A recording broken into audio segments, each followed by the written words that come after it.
कैसे हुआ माँ दुर्गा का जन्म, दुर्गा अवतार का रहस्य। कहते हैं जब ब्रह्मांड का संतुलन बिगड़ने लगता है और देवताओं भी असहाय हो जाते हैं तब एक नई शक्ति जन्म लेती है। ऐसा ही हुआ था सतयुग में, जब एक असुर का नाम सुनकर देवताओं का हृदय कांप उठता था। वह था महिषासुर।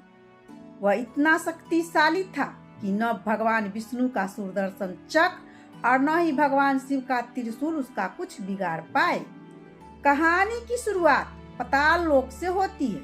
वहाँ दो असुर भाई रहते थे, रंभ और कुंभ। दोनों बहुत शक्तिशाली थे पर संतान न होने के कारण निराश रहते थे। उन्हें विश्वास था कि कठोर तपस्या से वे देवताओं को प्रसन्न कर वरदान पा सकते हैं। रंभ अग्नि देव की तपस्या करने लगा तो कुंभ ने जल में डूबकर वरुण की साधना शुरू की। वर्षों की तपस्या से देवताओं भी विचलित होने लगे। इंद्र को भय हुआ कि अगर इन दोनों को वरदान मिल गया तो देवताओं के लिए संकट खड़ा हो जाएगा। इंद्र ने छल से कुंभ की तपस्या भंग कर दी। मगरमच्छ का रूप लेकर उन्होंने कुंभ पर हमला किया और उसकी मृत्यु हो गई। यह सुनकर रंभ क्रोधित हुई, दुखी हुआ। रंभ ने कुंभ का मृत्यु का समाचार सुनकर वो अपना आत्महत्या करने लगा। तभी अग्नि देव प्रकट हुए। उन्होंने रंभ को वरदान दिया कि उसकी संतान इतनी शक्तिशाली होगी कि तीनों लोक पर राज करेगी। कुछ समय बाद रंभ को महिषनी नामक राक्षसनी से प्रेम हुआ। समाज के विरोध के बावजूद दोनों ने विवाह कर लिया, लेकिन उनके विवाह के समय महिषनी वंश ने हमला कर दिया। इस युद्ध में रंभ की मृत्यु हो गई। गर्भवती महिषनी शरण की तलाश में भागी और यक्षों से के क्षेत्र में पहुंची। वहीं उनके रंभ की चिता में कूद कर प्राण त्याग दिए। अग्नि से जन्म हुआ एक भयानक असुर का महिषासुर। उसी समय अग्नि से एक और राक्षस जन्मा, रक्त बीज, जिसके खून की हर बूंद से एक नया असुर पैदा हो सकता था। महिषासुर बड़ा हुआ और ब्रह्मा जी की तपस्या करने लगा। ब्रह्मा ने उसे वरदान दिया कि न कोई देवता और न कोई असुर उनका वध कर सके। अहंकार में डूबा महिषासुर सोचने लगा कि कोई स्त्री उसे नहीं मार सकती। वरदान पाते ही उसने स्वर्ग लोक पर आक्रमण कर इंद्र को हरा दिया और तीनों लोक का राजा बन बैठा। देवता भयभीत होकर उनके आदेश मानने लगे। महिषासुर के अत्याचार बढ़ते गए। देवता विष्णु जी के पास पहुंचे और उन्हें संकट बताया। विष्णु बोले कि यह संकट पूरे ब्रह्मांड का है।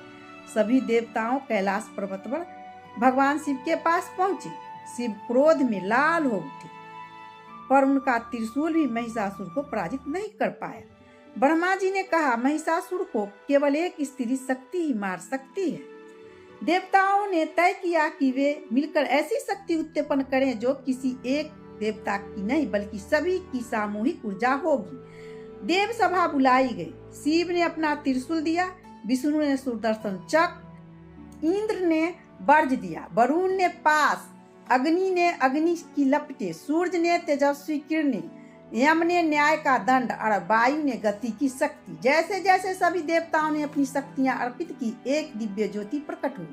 धरती कांप उठी, बादल गरजने लगे और समुद्र की लहरें आसमान छूने लगी। उस ज्योति से प्रकट हुई हर एक अद्भुत देवी माँ दुर्गा।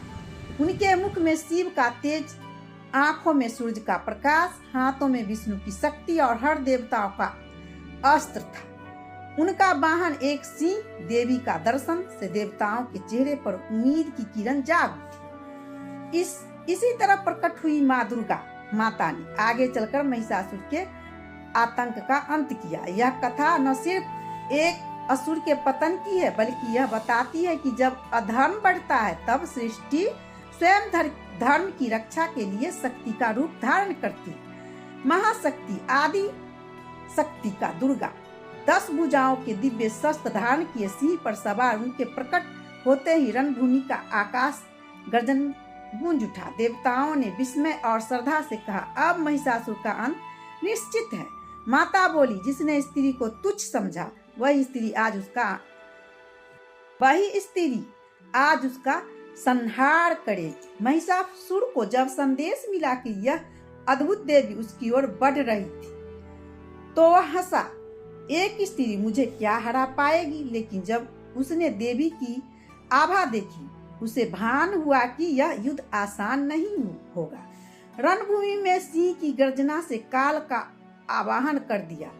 महिषासुर ने अपनी विशाल सेना भेजी। माँ दुर्गा ने उसे सुदर्शन चक्र से असंख्य सैनिक को चीर डाला। त्रिशूल और तलवार से उसे परास्त कर दिया। उनके सेनापति त्रिनेत्र को भी देवी ने युद्धभूमि में टेढ़ कर दिया। देवताओं ने राहत की सांस ली। सैनिकों की हार देख महिषासुर स्वयं रणभूमि में उतरा।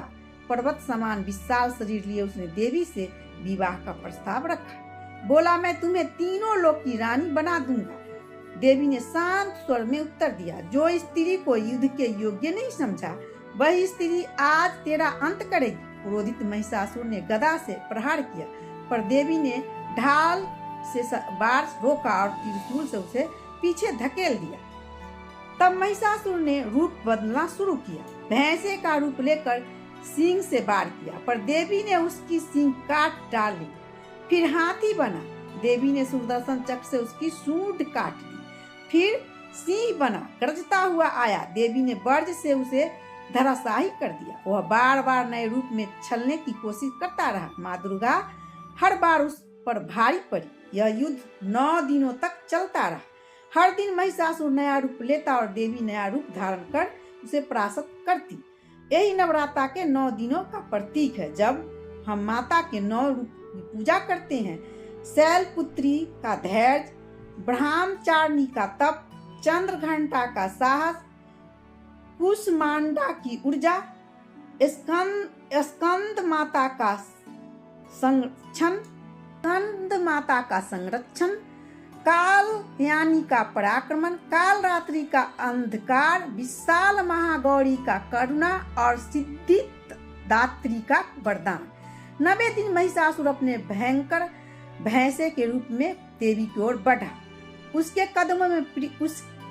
कदमों से पृथ्वी कांप उठी। देवी अडिग खड़ी रही। उन्होंने त्रिशूल से ऐसा वार किया कि उसकी छाती भेद दी। तड़पते हुए महिषासुर बोला, देवी मुझे क्षमा करें, स्त्री को कमजोर समझा, मेरी भूल थी।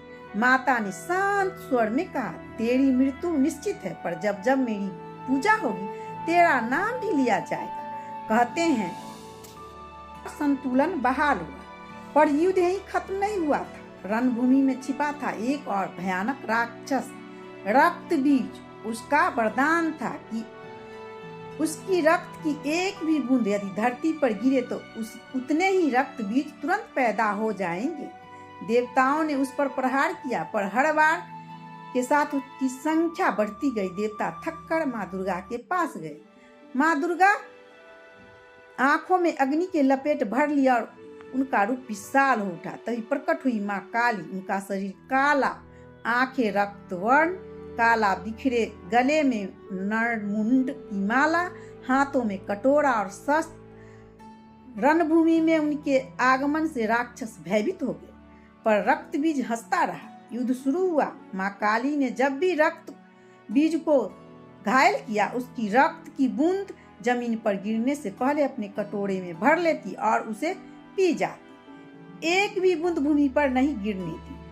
उनकी गति इतनी तीव्र थी कि देखते ही देखते रक्त बीज की पूरी सेना नष्ट हो गई। लेकिन उनका क्रोध शांत नहीं हुआ। वे संहार में डूबी नृत्य करती, चिल्लाती और अपने प्रचंड प्रहार से पहाड़ पेड़ तक नष्ट करने लगे। देवता भयभीत हो उठे